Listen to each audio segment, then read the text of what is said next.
Amados, vamos abrir nossas Bíblias na carta aos Hebreus, capítulo 12.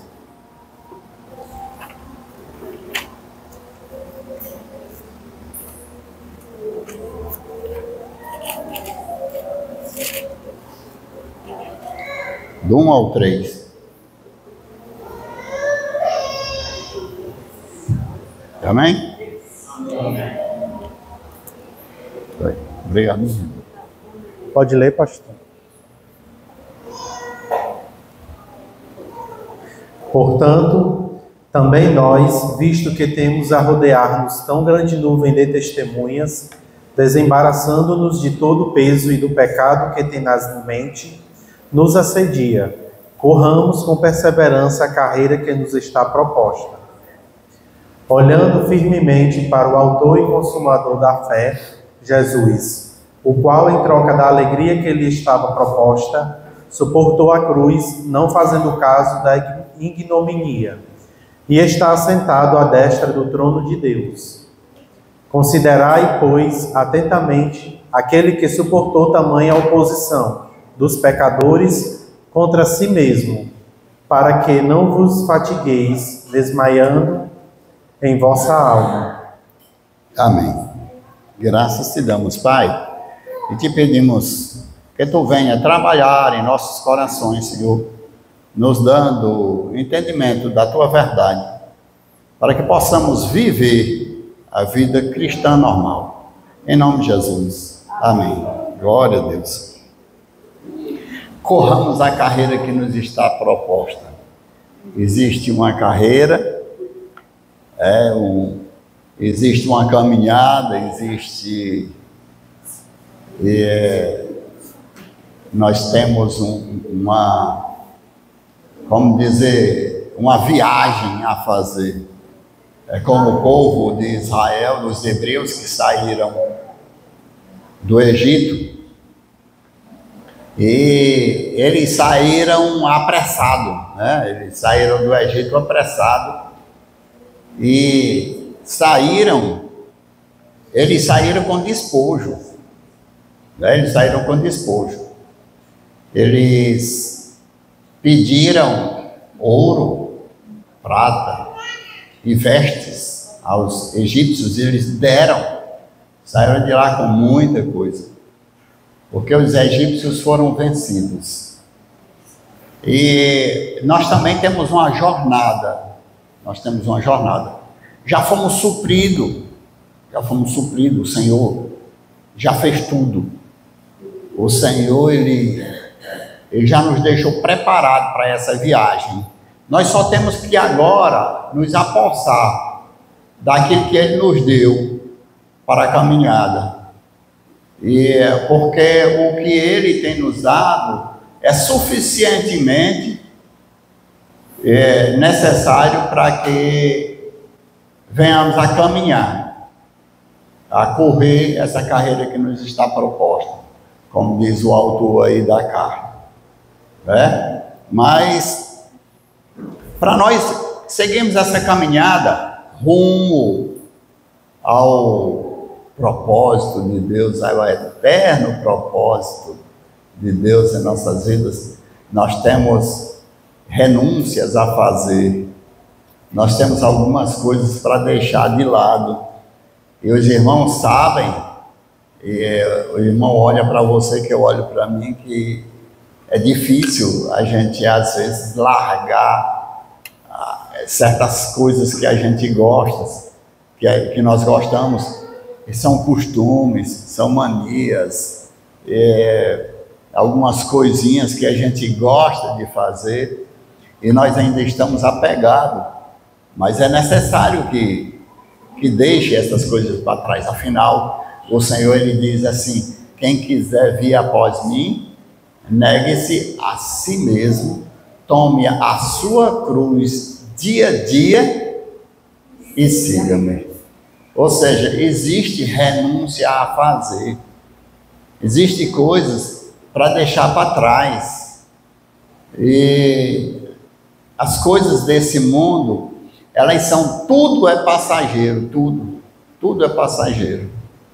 Veja que antes você tinha algumas preferências e hoje aquelas coisas que até dava prazer, hoje já não faz mais parte da sua vida.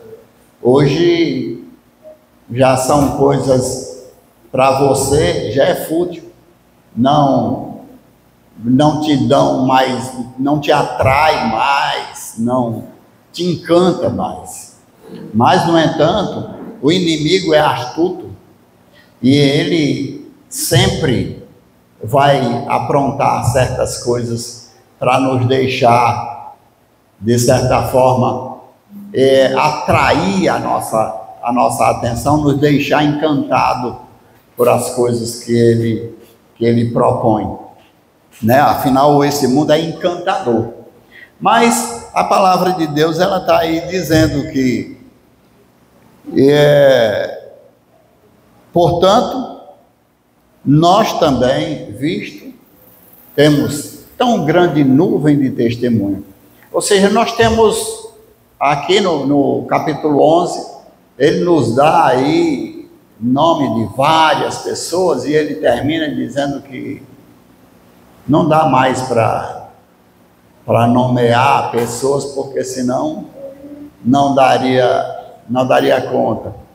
Mas, no entanto, aqui nós temos uma grande nuvem de testemunho de irmãos que eles renunciaram ao mundo por Cristo e eles foram ricamente abençoados. Nós também temos essa proposta de deixar todo o peso, todo o embaraço e o pecado que tenazmente nos assedia para correr a carreira que nos está proposta. E essa carreira que nos está proposta, nós precisamos olhar para uma pessoa, e não é a questão de olhar, de estar olhando, porque visivelmente, com esses olhos humanos, nós não conseguimos ver, mas a proposta é estar ligado a Cristo, porque Ele venceu, e Ele pôs em nós o seu Espírito, para que, pelo Espírito de Deus, Ele revelasse aquilo que Ele nos deu, 2:12 de 1 Coríntios, Ele revelasse a nós, e através de nós, aquilo que Ele nos deu, e não somente isso, mas para que Ele nos fortalecesse. Paulo vai dizer 4:12 aí de Filipenses, tudo posso naquele que me fortalece. Efésios 3:7, ele diz que é no poder de Deus, ou seja, nós não conseguimos fazer nada se não for o poder de Deus nos fortalecendo para que nós possamos vencer as batalhas. Então é Ele já nos deu desse Espírito. Ele vai dizer no capítulo 3 de Tito, a partir do verso 4, mas quando apareceu a bondade, a benignidade de Deus, não por obras de justiça que houvéssemos feito, mas segundo a sua muito misericórdia, Ele nos salvou pelo lavar regenerador e renovador do Espírito Santo que Ele derramou abundantemente sobre nós. Então veja que agora o poder de Deus está em nós e nos capacita a caminhar, nos capacita a percorrer essa caminhada, a fazer essa jornada, a realizar essa jornada. E ele vai dizer também, Paulo, falando em Filipenses, no capítulo 3, verso 12, ele diz assim, eu ainda não alcancei a perfeição. Veja só, eu ainda não alcancei a perfeição, mas eu parto para alcançar aquilo para o qual eu fui alcançado. Eu fui alcançado para ser perfeito, para ser, como nós vimos domingo passado, conforme a imagem do seu Filho, 8:29 de Romanos. Então nós fomos chamados para ser conforme a imagem do seu Filho, nós fomos chamados para estar naquele que é perfeito, e através dele, como ele mesmo diz, repetindo lá de João 17:17, ele diz assim, Pai, santifica-os na verdade, a tua palavra é a verdade. E essa questão de santificar, santifica-os na verdade, é envolver-nos com a vida de Cristo. É nós ter a vida de Cristo. Ou seja, é eu viver a vida cristã normal, o Cristo vivendo através de mim. Isso é que é santificação. É um relacionamento com o Senhor. E esse relacionamento que nós vamos ter com Ele é baseado ali, como Ele mesmo diz em João 14, o verso 20, que Ele diz assim, e também segundo o verso 21, Ele diz assim: naquele dia, que dia é esse? Nesse dia é hoje, esse dia é hoje. Naquele dia, sabereis que eu estou em meu Pai, e eu em vós, e vós em mim. Olha aí, é simbiose que chama, meus professores. Olha aí a união, olha a unidade. Não é unidade? É ou não é? Amém? Aí é naquele dia sabereis que eu estou em meu Pai, e vós em mim e eu em vós. É essa vida que agora vai comunicar a vida. É a vida de Cristo agora em mim e em você que comunica a vida. Aí no verso 21, ele vai dizer: aquele que tem os meus mandamentos. Ou seja, quem tem os mandamentos de Cristo é aquele em quem Cristo habita. Quem tem os mandamentos é aquele em quem Cristo habita, porque eu não tenho os mandamentos do Senhor em mim se o Espírito de Deus não estiver em mim. Entendeu? Eu não consigo fazer na força do meu braço. Eu vou ser santo à custa de jejum e oração. Não tem como. É a vida de Cristo em mim, comunicando vida. Ou seja, é essa unidade, Cristo, eu, Cristo, o Pai agindo em mim pelo seu Espírito, Cristo agindo em mim pelo seu Espírito, que nós vamos conseguir vencer, sermos vitoriosos, que nós vamos conseguir viver essa vida santa, santifica-os na verdade.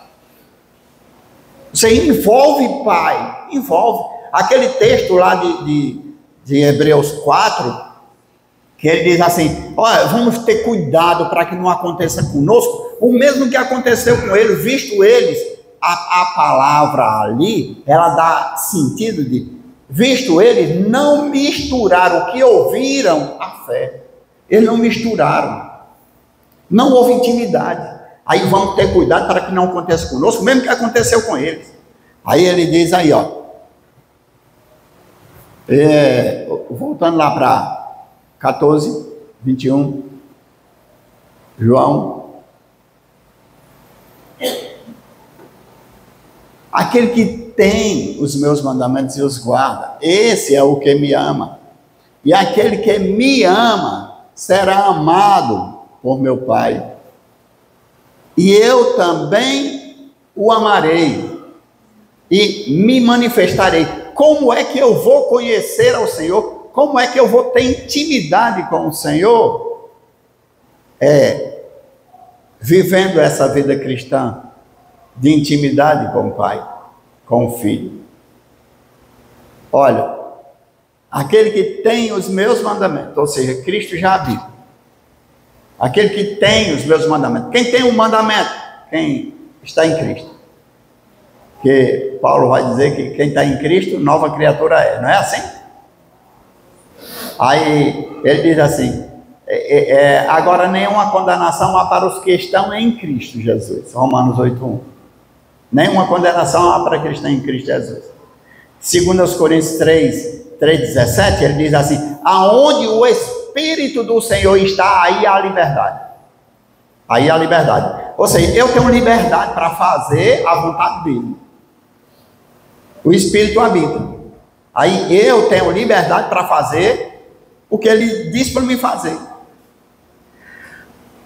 É assim que nós vamos viver uma vida cristã normal. É assim que Cristo vai se manifestar na nossa vida, na sua e na minha vida, e vai se manifestar através da sua vida e da minha vida. Porque nós só vamos conseguir dar testemunho de Cristo, nós só vamos dar testemunho de Cristo se ele vive. Se ele não vive, então eu não testemunho. Se eu vivo aquela vida de religiosidade, em oração, em leitura da Bíblia, sem Cristo, isso não vale nada. Se eu não fizer com sinceridade diante do Senhor, Pai,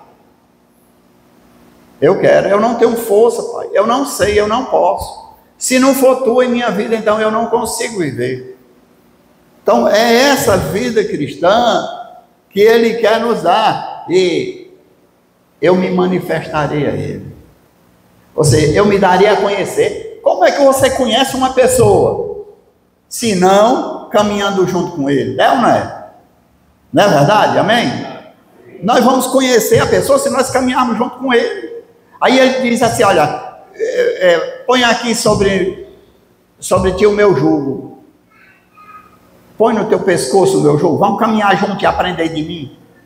Isso é intimidade, e o Senhor nos convida para isso, para essa intimidade, para essa jornada. É assim que nós vamos conseguir caminhar essa carreira proposta. É assim que nós vamos caminhar, como Paulo diz, até que todos cheguemos à unidade da fé, à estatura de varão perfeito, ao pleno conhecimento de Cristo, para que não sejais mais menino. Olha só o objetivo: para que não sejais mais menino, levado por qualquer vento de doutrina. Aí nós vamos estar firmes em Cristo, nós vamos conhecer Cristo por relacionamento, assim como Jó falou: eu te conhecia de ouvir falar, mas agora meus olhos, agora eu tenho experiência contigo. Então o Senhor nos convida, Ele está nos convidando para isso. E aqui em Filipenses 3, a partir do verso 13, né, o 12, ele diz: eu parto para conquistar aquele para o qual eu fui conquistado. Eu fui conquistado para Cristo, para ser dele, para pertencer a Ele, para ser como Ele, parecido com Ele, não igual, mas parecido com Cristo. Porque nós nunca vamos ser igual a Cristo, mas nós vamos ser parecidos com Cristo. Aí no verso 13 ele diz assim: irmãos, quanto a mim não julgo, ele repete, né? Não havê-lo alcançado, mas uma coisa faço, é esquecendo-me das coisas que para trás ficam. Há uma necessidade de deixar as coisas de menino. É esquecendo-me das coisas que para trás ficam. Tem coisa que não vale mais a pena nós recordarmos. Tem coisa que não vale mais a pena. Então nós temos que deixar. Antes, Paulo diz que antes pensava como menino, agia como menino. Assim somos nós. Antes nós pensávamos como menino, agíamos como menino, mas hoje em Cristo a nossa mentalidade é diferente. Por isso que ele vai dizer assim: se a gente conhecia, ainda que se nós conhecêssemos a Cristo antes, agora não é mais assim. Ou seja, antes eu conhecia os irmãos de uma maneira lá no mundo, mas hoje eu não conheço mais assim. Hoje nós estamos em Cristo. Agora nós temos uma jornada. Aí ele diz assim: esquecendo-me das coisas que para trás ficam, avanço para aquelas que estão diante de mim. Ou seja, existe uma vida proposta do Senhor, existe um chamado. O Senhor está sempre nos convidando a experimentar dessa vida mais abundante. E qual será a nossa atitude? Qual será a nossa resposta para o Senhor? Prossigo para o alvo. E nós estamos assim, prosseguindo para o alvo, pelo prêmio da soberana vocação de Deus em Cristo Jesus. Nós estamos, a carreira que nos está proposta, prosseguindo para o alvo. Nós estamos prosseguindo para o alvo, porque as bênçãos, lembrem-se, amado, o tesouro, todas as bênçãos que Deus tem nos proposto, tudo isso, toda a riqueza está em Cristo. Toda a riqueza está em Cristo. Olha, conta um exemplo o pastor Grande sempre conta esse exemplo de de um pai que perdeu um filho em uma guerra, e um amigo dele fez um quadro. Um amigo pintou, esse rapaz, eles eram amigos, e ele pintou o quadro. Acho que vocês já ouviram essa história. E ele chegou e deu para o pai do rapaz que morreu. E ele era colecionador de quadros. E quando ele faleceu, ele pediu que o mordomo leiloasse todos os quadros que ele tinha, mas ele queria que começasse pelo quadro do filho. Mas só que ninguém conhecia o filho, ninguém queria o filho. E todo mundo desprezou, não, nós queremos os outros, mas ninguém vai dar nenhum lance. Aí o mordomo deu um lance muito baixo e ficou com o quadro. Ele disse assim, bateu o martelo e disse: acabou o leilão, porque quem comprou o quadro do filho ficou com todos os outros. Assim também todas as bênçãos que Deus tem para a sua e para a minha vida estão em Cristo. Nele estão todos os tesouros, 2:3 de Colossenses. Nele estão todos os tesouros.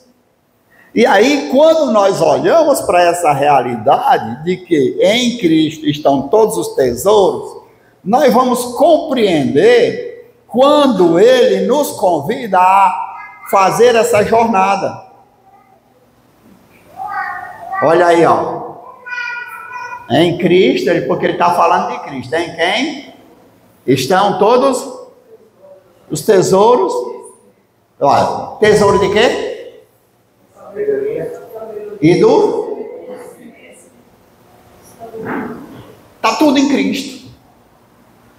Aí o que é que nós queremos? Tem gente que diz assim: eu quero estar no céu. Que céu? Se não tem o filho, não tem o céu. Não ganha. Eu quero estar no paraíso. Mas quem você quer? O paraíso ou quer Cristo? Se você quer o paraíso, então nem tem paraíso, nem tem Cristo. É Cristo. Aí nós vamos ver Paulo falando aí em 1 Coríntios 1, 17, 18, um texto bem conhecido dos irmãos. Ele dizendo no verso 16, ele vai dizer que está orando pelos irmãos. Ele diz que eu não cesso de orar pelos irmãos. Por quê? Porque Paulo, ele desejava ardentemente, como ele diz lá em Gálatas 4,19, que ele diz assim: eu sofro por vós como uma parturiente até ser Cristo formado em vós. Esse era o desejo de Paulo, que Cristo fosse formado no nosso caráter. Pedro vai falar, daqui a pouco nós vamos mostrar, que Cristo fosse formatado no nosso caráter. Aí ele diz assim: eu não cesso de dar graças por vós, fazendo menção de vós nas minhas orações. Verso 16. Verso 17, ele diz assim: para que o Deus de nosso Senhor Jesus Cristo, Efésios 1, 16 a 18. Desculpa. Aí no 17 ele diz assim: para que o Deus de nosso Senhor Jesus Cristo, o Pai da glória, vos conceda espírito de sabedoria e de revelação. Olha aí, revelação que nós vimos, no pleno conhecimento. Agora, nós precisamos conhecer Ele. Eu quero conhecer, Senhor. Eu quero te conhecer. Eu quero ter experiência contigo, Senhor. Que se nós não tivermos experiência com Cristo, a nossa vida religiosa, a nossa vida de religiosidade é tudo em vão. Tem que ser Cristo vivendo em nós. Tem que ser Cristo manifestando a sua vida em nós. Daí ele diz assim, olha, iluminando os olhos, ou o entendimento, os olhos do vosso coração, para saberdes qual é a esperança ou a gloriosa, a glória que ele tem nos dado, ou tem dado para aqueles que foram chamados. É por isso que ele, nessa tradução aqui, ele fala chamamento, mas na NVT, bote aí na NVT, ele vai falar dessa gloriosa esperança. Olha aí, ó. Do seu chamamento e qual a riqueza da glória da sua herança nos santos. Aí ele diz assim, olha. O verso 18. É isso aí, né? Oro para que seu coração seja iluminado, a fim de que compreendam a esperança concedida àqueles que ele chamou, e a rica e gloriosa herança que ele deu a seu povo santo. Porque agora, como filho, porque nós não somos mais escravos, mas agora nós somos filhos, e como filho, ele botou o Espírito Santo de Deus, ele vai falar isso lá no capítulo 4 de Gálatas. E como filho, agora ele botou o Espírito Santo em nós, ele nos deu o Espírito Santo. E para que nós compreendamos que agora nós somos herdeiro e co-herdeiro com Cristo. E é por isso que ele ora para que nós cheguemos a esse entendimento. Para que tenhamos essa forte convicção de que a nossa riqueza é Cristo. A nossa riqueza é Cristo, e não coisas. As coisas desse mundo, tudo vai passar, nada fica.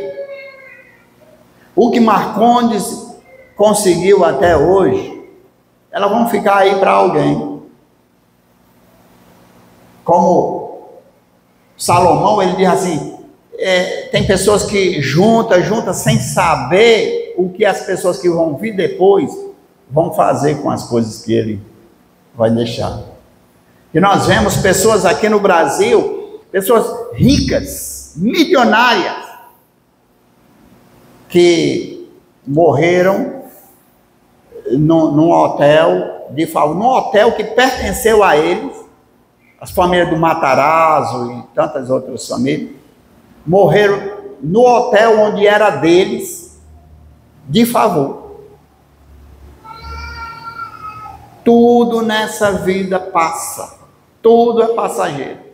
Aí o que ele quer é 5 de Efésios 5, verso 18 e 19.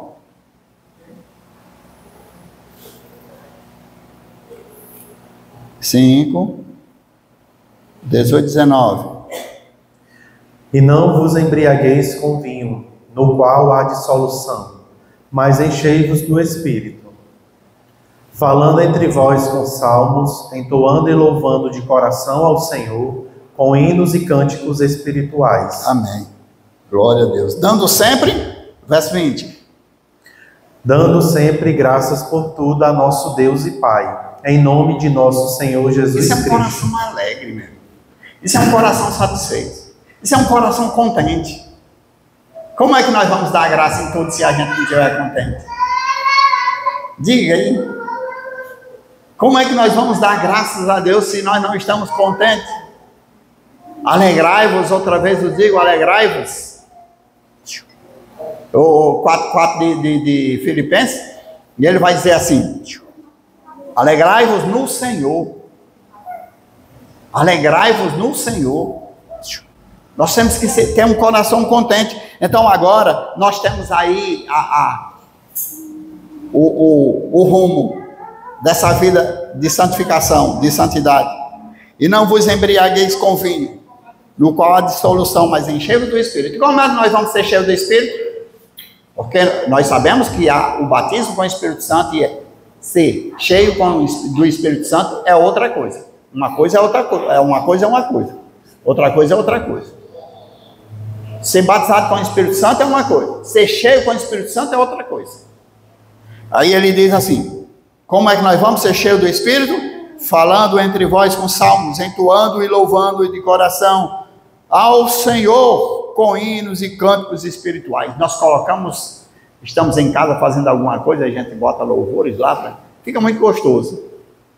Os irmãos já experimentaram, né?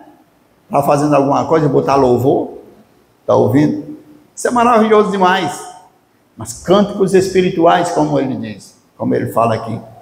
Então, agora essa caminhada proposta que o Senhor que nos propõe lá em Hebreus 12, é uma vida de renúncia, ou seja, deixando as coisas que para trás ficam e avançando para aquelas que estão diante de nós, e desembaraçando de todo o peso, do pecado que tenazmente nos assedia. Agora nós temos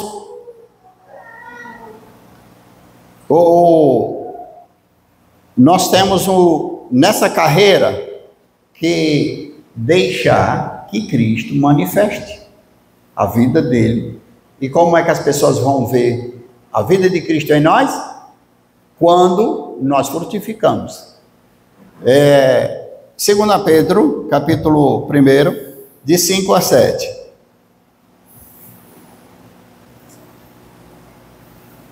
Por isso mesmo, vós, reunindo toda a vossa diligência, associai com a vossa fé a virtude, com a virtude o conhecimento, com o conhecimento o domínio próprio, com o domínio próprio a perseverança, com a perseverança a piedade, com a piedade a fraternidade, com a fraternidade o amor.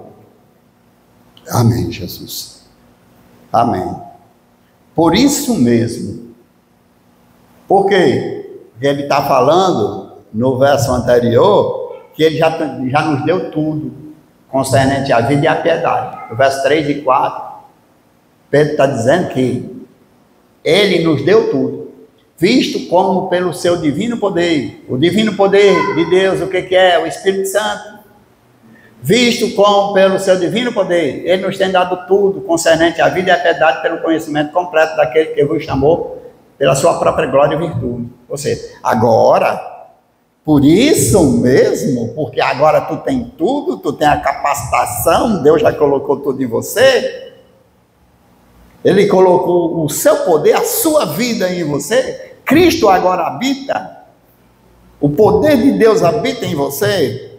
Aí ele diz assim, reunindo toda a vossa diligência. A diligência que ele fala aí é o cuidado em Cristo.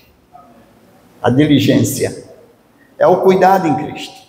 É uma vida devocional, uma vida de intimidade com Ele. Guardei a tua palavra no meu coração para não pecar contra ti. Aí ele diz assim, reunindo toda a vossa diligência, associai com a vossa fé. Porque eu só caminho por fé. Ele diz que o justo viverá pela fé. Ou seja, agora eu estou caminhando, a vida que agora eu vivo na carne, eu vivo na fé. Ou seja, eu vivo esperando. Essa questão de viver por fé, eu estou crendo que Ele é poderoso para fazer. Eu estou crendo que Ele é poderoso para sustentar. E nós, como cristãos, nós precisamos pedir graça do Pai, misericórdia, para que Ele nos conduza nessa verdade. Porque é muito feio um crente dizer que crê, depois ele correr. É ou não é? Meu irmão, eu acho muito feio um crente dizer que crê, depois correr quando na hora da agonia ele corre. Jesus, é por isso, essa questão de não correr, duas coisas eu tomei como princípio depois que o Senhor começou a trabalhar em minha vida. Uma, quando eu não era quando eu era lá do mundo, eu ia para a festa e eu levava minhas irmãs, minhas primas, levava todo mundo. Eu queria levar a todo mundo, queria ir para a festa. Eu era dedicado ao mundo. Depois que o Senhor transformou a minha vida, eu digo assim, eu tenho que fazer melhor do que eu fazia antes. Se eu levava as pessoas para ir festa, agora eu tenho que levar para Cristo. Então vou me dedicar a isso, para que as pessoas conheçam Cristo. E outra coisa, é justamente nessa questão da fé. Se eu digo para os irmãos que nós temos que ter fé, nós temos que esperar no Senhor, então eu tenho que ver isso, vocês têm que ver isso na minha vida. Porque se eu digo que o irmão tem que ter fé e eu não exerço essa fé, aí você vai dizer, pastor, você é um hipócrita. É ou não é? Aí, no dia que eu fui desafiado, e eu estava iniciando, isso era 98 mais ou menos, eu fui desafiado ali. Eu já contei essa história para os irmãos. Quando nós começamos o trabalho lá no Jardim Mauá, em Manaus, e tinha um camarada lá no caminho que eu fui deixar uma criança que estava com sono em casa com 2 facão. Lá ele dizia assim, com 2 teçados, batendo assim um no outro. Meu irmão, você já imaginou o pastor Marconi voltando dali? Rapaz, eu não vou não. Eu estou dizendo o quê? O Senhor não é poderoso para me guardar. E eu digo assim, Senhor, a minha vida é tua. Se é para a vida, se é para a morte, minha vida é tua. Tem misericórdia de mim. Eu vou, quando eu volto, que eu volto só. Digam aí. Aí foi que o negócio foi difícil. Eu digo assim, Senhor, se eu não voltei, agora que eu não fico. Daqui a pouco o pessoal vem atrás de mim, vou dizer o quê? Eu estava com medo. Ah, não. Aí eu orei novamente, Senhor, se é feita a tua vontade, minha vida é tua. E passei. Então, nós que pregamos, nós precisamos exercer fé. Porque senão nós seremos tratados como hipócritas. Então, ele diz aí que reunindo toda a vossa diligência, associai com a vossa fé a virtude. A virtude, aqui tem algumas conotações, mas principalmente caráter e integridade diante do Senhor. Não do mundo, mas diante do Senhor. É caráter e integridade diante do Senhor. E você sabe que nós só podemos viver essa vida se for em Cristo.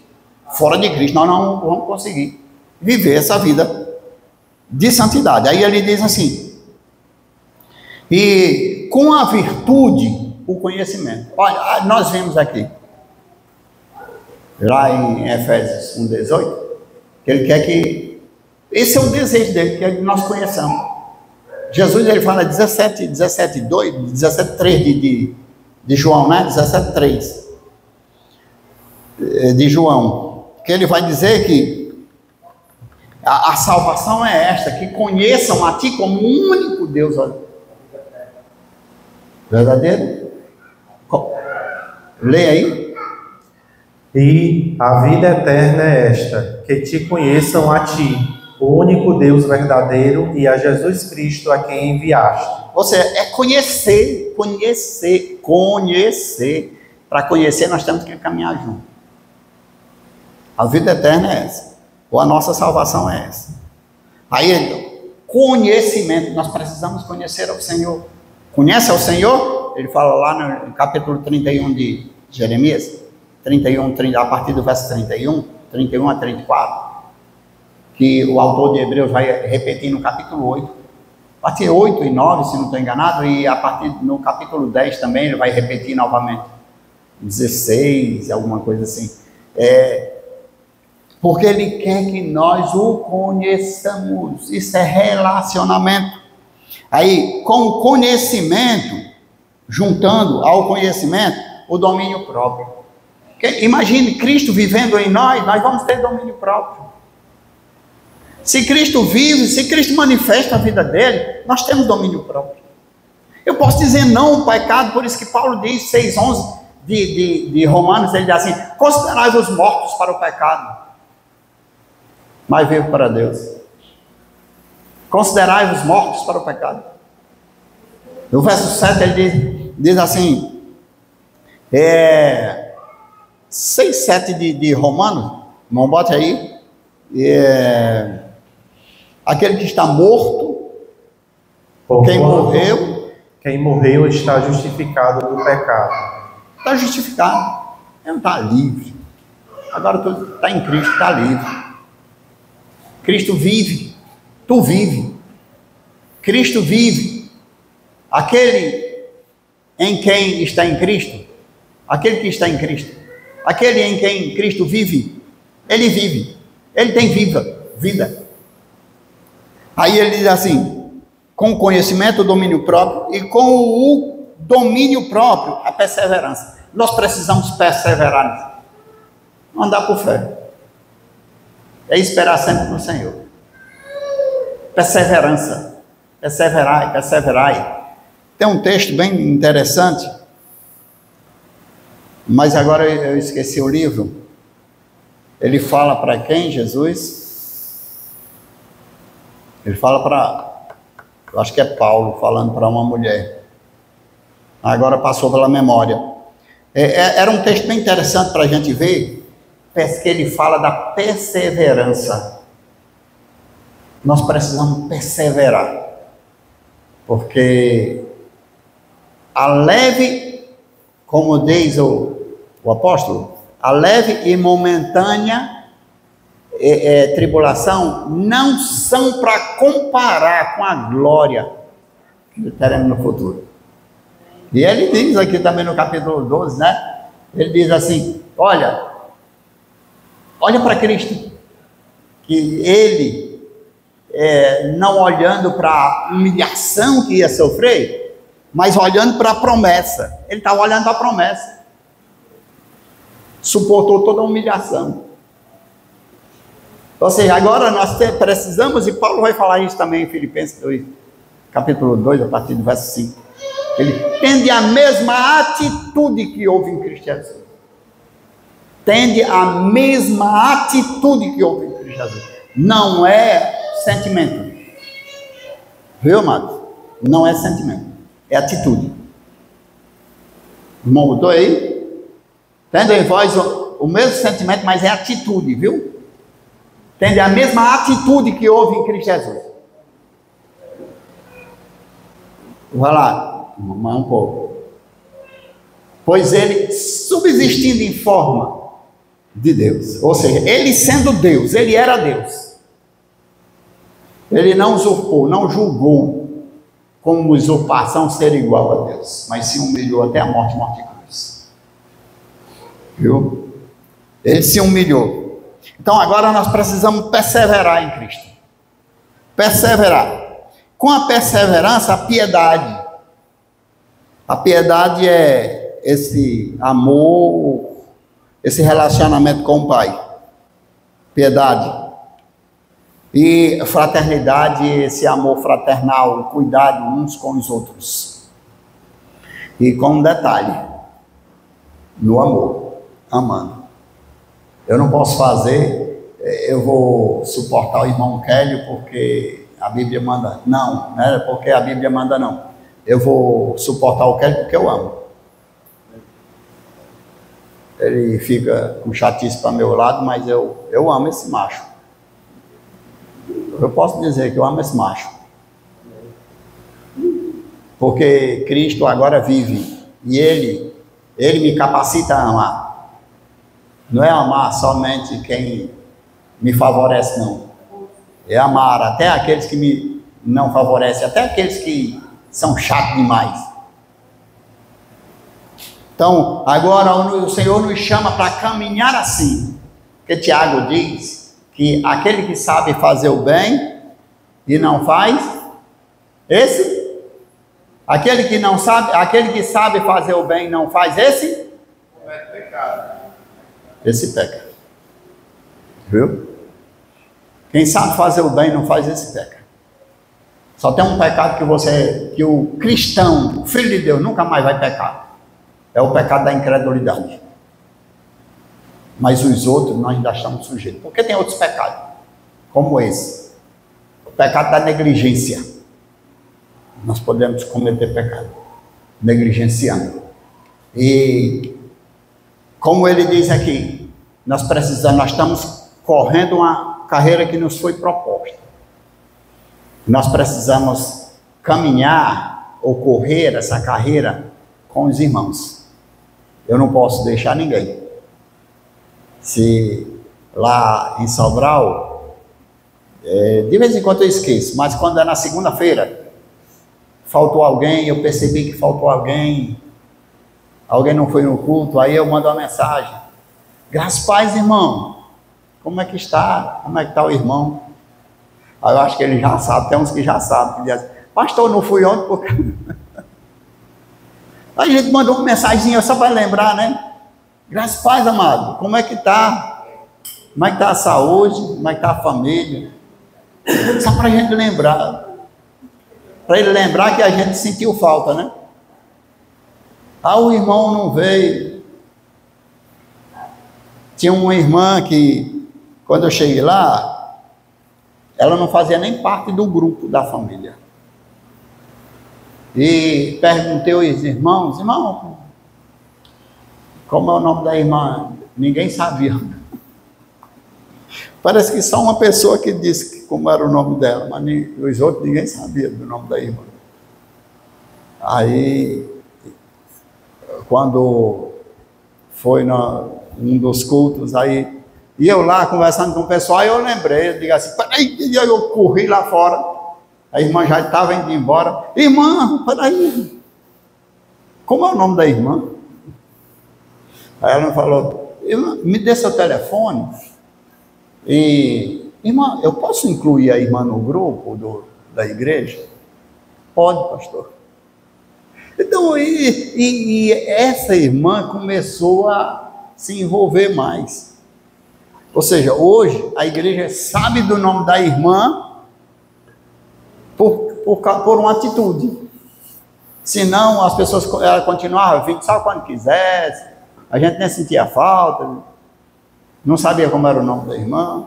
Então nós precisamos incluir as pessoas no grupo, no nosso grupo, no grupo de Cristo, no grupo de vida, que comunica vida. E nós precisamos agora cuidar nessa caminhada uns dos outros. Olha, o irmão está passando necessidade, e principalmente as mulheres gostam muito disso. Por isso que é bom as mulheres se reunirem. Faça o grupo de mulheres dessa igreja. Tem aqui o grupo de mulheres? Tem? Amém, glória a Deus. Se reúnam, porque as mulheres sabem quando tem alguém passando necessidade, porque as mulheres, não é porque conversa demais não, é porque a mulher gosta de conversar, né? Mulheres conversam mais do que os homens, né? Não é assim? A mulher gosta muito de conversar, de inteirar. As mulheres se abraçam, a mulher se beija. Os homens não têm coragem de beijar um do outro. Né? Os homens são nojentos. A mulher fica assim, uma atrás da outra para tirar foto. E manda os homens ficar assim também para ver? Fica não. Negócio, rapaz, que conversa é essa? Então, as mulheres, elas têm mais essa coisa de conversarem de umas com as outras. Aí, nós temos uma família ali que está passando necessidade. Aí a igreja vai lá, porque aí, com a piedade, a fraternidade, o cuidado. E o cuidado, às vezes, traz pessoas que estão longe para perto. Sim. Rapaz, aquele pessoal ali, eu nem sou crente, nem sou da igreja deles. Pois ele diz: rapaz, vieram aqui, se preocuparam comigo, olha. Então, e isso traz unidade. Outra coisa, amados, que nós temos que ter cuidado, porque a Bíblia diz que aquele que não cuida dos seus, você lembra desse texto? É Paulo que fala disso, né? Aquele que não cuida dos seus é o pior do que os incrédulos. E nós vamos começar na nossa casa, ter cuidado na nossa casa com os nossos. Mas depois dos nossos, tem os nossos irmãos, os irmãos da fé, os irmãos de fé. E os irmãos de fé também têm a liderança da igreja, nós temos que ter cuidado com isso. A Bíblia diz que aquele princípio lá muita gente fala do dízimo, daquele princípio lá de Malaquias. Ai, acabou. Irmão, aquele princípio não passou não, ele é eterno. E eu não estou falando de 10%, 20%, 15%, não estou falando disso não. Eu estou falando do princípio de que a obra do Senhor é feita pelos filhos de Deus. Quem contribui com a obra do Senhor são os filhos de Deus. Viu? Paulo diz, ele diz que cada um contribui segundo propôs no seu coração. Quanto é que você propôs? Eu recebi aqui tanto. Quanto é que eu propus? A gente já ouviu história de pessoas que receberam uma indenização, alguma coisa assim, venderam propriedade, não, né? De um bom dinheiro, deixar de congregar só para não dar o dízimo. Meu irmão, é segundo propôs. Davi, lá em Crônicas, 1 Crônica 29, quem está proposto a voluntariamente contribuir. Ele não obrigou ninguém a contribuir, não. Ninguém vai ser obrigado. Mas isso é uma coisa entre você e Deus, para que haja mantimento na casa do Senhor e possamos. Eu sei que uma liderança daqui já se dispôs, não quer ajuda. Mas tem outro, não tem? Vocês podem dar ajuda? Aí nós temos que ter cuidado com isso. Vocês se lembram lá de... Já vamos terminar. Vocês se lembram das cartas lá para a igreja de Apocalipse? Para as 7 igrejas? Lembra? Dê uma olhada lá. Ele chamando a atenção da igreja. Olha lá. Tenho, porém, contra ti que deixaste o primeiro. Tenho, porém, contra ti. Quem é que está sendo repreendido? É a igreja. Está deixando de cuidar dos seus. Daqui a pouco, Papai do Céu está puxando na orelha de gente. Nós precisamos congregar. A Bíblia diz que nós precisamos congregar. 10:25 de Hebreus. Não deixar as vossas congregações como é o costume de alguns. Precisamos estar unidos. No verso 23 ele diz que é para nós estimularmos uns aos outros. Estimularmos uns aos outros ao amor e à fraternidade. Precisamos estar juntos. Precisamos exercitar a nossa fé. Temos que exercitar a vida de Cristo. E até que todos... Aí vamos terminar com Filipenses 3, 20 e 21. Filipenses 3, 20 e 21. Pois a nossa pátria está nos céus, de onde também aguardamos o Salvador, o Senhor Jesus Cristo, o qual transformará o nosso corpo de humilhação para ser igual ao corpo da sua glória, segundo a eficácia do poder que ele tem de até subordinar a si todas as coisas. Olha só que maravilha. É maravilhoso ouvir isso, não é? Os irmãos têm prazer nisso. A nossa pátria não é aqui. A nossa pátria não é aqui. A nossa pátria está no céu. Olha, pois a nossa pátria está nos céus, de onde também aguardamos o Salvador. 9:28 de Hebreus, né? Ele diz que ele vai voltar para aqueles que o aguardam. Está aguardando o Senhor? Pois a nossa pátria está nos céus, de onde também aguardamos o Salvador, o Senhor Jesus Cristo. Nós estamos esperando Jesus. Eita, Pai, o qual transformará o nosso corpo, marcando, não vai ter mais dor no joelho, Jesus, glória a Deus. Desse corpo de humilhação para ser igual ao corpo de sua glória, segundo a eficácia do poder que ele tem, e até subordinar todas as coisas, a si todas as coisas. Glória a Deus. Que Papai do Céu nos dê graça de caminhar dessa forma. Esperando Ele dia a dia, as ombreiras, Salmo 24, né?